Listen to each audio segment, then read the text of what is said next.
ఈ రోజు రేట్ వచ్చేసి 8వ తేదీ జూన్ నెల 2024 శనివారం. ఇంకేరోజు మనం మదనపల్లి మార్కెట్లో టమోటో స్టాక్ అంటే దిగుమతి వచ్చి మనం ఏ వాళ్ళలో తెలుసుకుందామండి.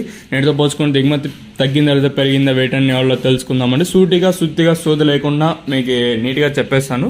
సో తెలుసుకునే ముందు ఇంకొక చిన్న మన ఛానల్ తరపున ఇంకా చిన్న రిక్వెస్ట్ చేయమంటే, మీరు సబ్స్క్రైబ్ చేసుకోకుండా అలాగే వీడియోని చూస్తూ ఉంటే వెంటనే సబ్స్క్రైబ్ చేసుకోండి. కొత్త వాళ్ళు ఎవరైనా చూస్తూ ఉంటే మన ఛానల్ని ఇంకా సబ్స్క్రైబ్ చేసుకోకుండా అలాగే చూస్తూ ఉంటే వెంటనే లైక్ ప్లస్ సబ్స్క్రైబ్ చేసుకోండి. ఇంకా విషయానికి వస్తే సబ్స్క్రైబ్ చేసుకున్న తర్వాత మీ పక్కనే గంట టప్ అని కొట్టినారంటే ఆ గంట మీద ఆల్ అనే నోటిఫికేషన్లు పెట్టుకోండి. అప్పుడే మీకు నోటిఫికేషన్ అనేది టప్ అని కొడితే మీకు నోటిఫికేషన్లు అనేవి వస్తాయండి. ఇంకా దిగుమతుల గురించి మాట్లాడుకోవాలి. మనం ముందుగా జీపీఆర్ లైన్ చూసుకున్నట్టయితే జీపీఆర్ మండల అలాగే ఎంఆర్ఎం ఎస్ఎస్ ఇట్లా చూసుకుంటే ఈ లైన్ మొత్తం చూసుకున్నట్టయితే అండ్ పైన దిగుమతి తగ్గింది. మామూలుగా శనివారం మదనపల్లి మార్కెట్లకి దిగుమతి అనేది తక్కువగా వస్తుంటుంది.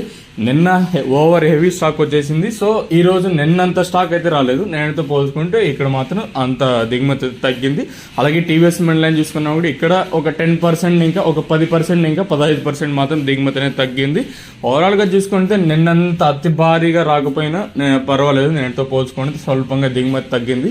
ఈవెన్ టీవీఎస్ మండలి లైన్ అలాగే జీపీఆర్ మండలి లైన్ మొత్తం చూసుకుని నేడిపైన దిగుమతి తగ్గింది. నిన్నంత హెవీ స్టాక్ అయితే ఈ రోజు అయితే లేదు. నేడిపైన స్వల్పంగా దిగుమతి తగ్గింది. మరి చూద్దాము ఈ ధరలు అనేది ఏ విధంగా వెళ్తాయి చూడాలి. వేలంపాట్లు అనేది ఒక్కొక్కసారి 8:30కి ప్రారంభం అవచ్చు, ఒక్కొక్కసారి 8:45కి అయితే ప్రారంభం అయితే ఉంటుంది.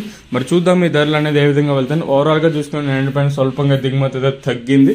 మరి చూద్దాం ఈ ధరలు అనేది ఏ విధంగా వెళ్తాయనే చూడాలి. సబ్స్క్రైబ్ చేయడం మర్చిపోకండి, అలాగే లైక్ చేయడం అయితే మర్చిపోకండి. ఇది ఒక చిన్న రిక్వెస్ట్ మన ఛానల్ తరపున ఇంకా